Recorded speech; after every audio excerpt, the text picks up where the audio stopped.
Amerikanın Rusiyaya qarşı sanksiyaları dollarla bağlı narahatlıqları artıra bilər. Belə ki, Rusiyaya qarşı sanksiyalar qanun layihəsi Trump administrasiyasını dillema ilə üzləşdirib. Administrasiya geniş sanksiyaların Amerika dollarının üstünlüyünü sarsıda biləcəyindən qorxur. Belə bir vaxtda maliyyə müharibəsi başlaya bilər. Bunu The New York Times yazıb.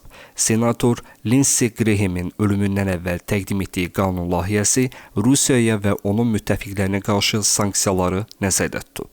Üstəlik, potensial olaraq Rusiya enerji məhsullarının alıcılarına tariflərlə daxil olmaqla sanksiyaların əhatə dairəsini genişləndirməyi hədəfləyib. AQF sanksiyaların əhatə dairəsinin İran və Hizbullahı da əhatə edə biləcəyini qeyd edib. Respublikaçılar və demokratlar qanun layihəsinin bu yay qəbul edilə biləcəyini deyir. Analitiklər qeyd edir ki, sərt sanksiyalar digər ölkələri Amerika hökumətinin geniş təsirini aradan qaldırmaq və iqtisadiyyatlarına potensial dağıdıcı təsirini azaltmaq üçün alternativ valyutalar axtarmağa sövq edə bilər. Sanksiyalar həmçinin qara siyahıya alınmış şəxslərə və ya şirkətlərə ödəniş olunmamasını təmin etməli olan Amerika bankları üçün uyğunluq problemləri yarada bilər.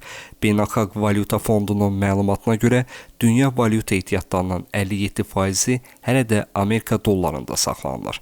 Lakin alternativ valyutalara artan marağın fonunda Trump administrasiyası dolların ehtiyat valyuta statusunu qoruyub saxlanmasını təmin etmək istəyir və bu rolu qorumaq üçün addımlar atır.